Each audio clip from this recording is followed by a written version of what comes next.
Deeper tonight, Iowa City officials want to end traffic stops for those smaller infractions like something just as simple as a tinted window or a cracked tail light or even jaywalking. They say enforcement too often also targets people of color. Many members of the community say they are frustrated that there's been no punishment for an officer who used one of those stops as a pretext for what turned out to be an illegal search and seizure. Iowa City reporter Travis Breeze tonight digging deeper on the story for us. Iowa City wants to have the most progressive police department in the state. The force is nationally accredited for its community relations program. Still, there are plans in place to restructure the department after protests this summer, which centered on the death of George Floyd and asking for some local policy changes. There are people, though, who feel the department still has a ways to go after it failed to punish an officer involved in an illegal search and seizure in 2019. Hey, you just jaywalked all over the street right here. Do you mind using the sidewalk for me? Yes, sir. Police don't generally pay a lot of attention to jaywalking. Is that cool? I don't want to write you a ticket. When they do, it's usually not the only charge involved. ICPD officers stopped and searched a black man they believed to be a felon in possession last December. Seen here on vest camera footage obtained through an open records request. Officer Travis Neild made the initial stop. Well, he's jaywalking right now, so I mean, there's always that. But I don't recognize him either. Neild received a tip the man had something heavy in his pocket. He initiated the stop for jaywalking, and once backup moved in, arrested the man. Stop!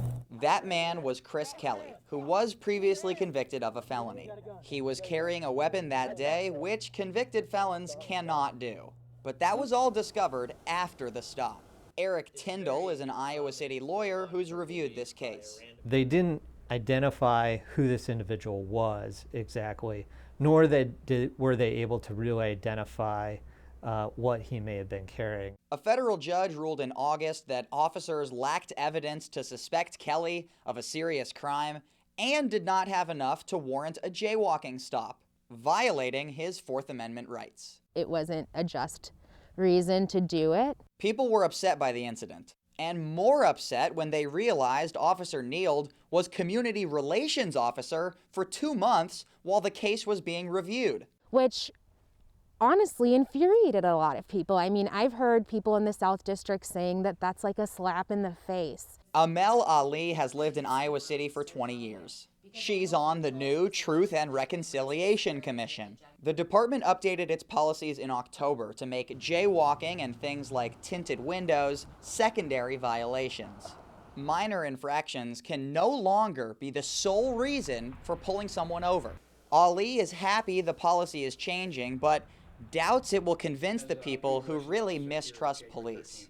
The African American community, or the population that is uneasy with police officers, isn't watching city council meetings and seeing these new policies be put in place. The city admits what happened to Chris Kelly does not help them get closer to the community. Anytime that's done, there is a societal cost that hinders our ability to build relationships. And I think that's what the learning moment is here. City officials say this policy change is just a first step. Ali says it has to be if the city truly wants zero tolerance for biased policing. And I know this is hard right now because there's, we have just like an interim police chief, but someone coming out and saying, hey, we messed up. I think that would have gone a lot further. The city says it never viewed the Chris Kelly incident as a racial bias case because bias was not discussed in court, only mentioned in the judge's opinion. Officer Neild was removed from community relations officer in March. That was because the pandemic hit and the city says there was no more opportunities for outreach events. He is still employed as a full-time patrolman. In Iowa City, Travis Breeze, News 7 KWWL. Now, Travis, thanks for the update tonight. And by the way, the initial plan to restructure the Iowa City Police Department around community policing, that will be released and discussed tomorrow night. We'll have a full report of the City Council meeting tomorrow night for you here at 10 o'clock.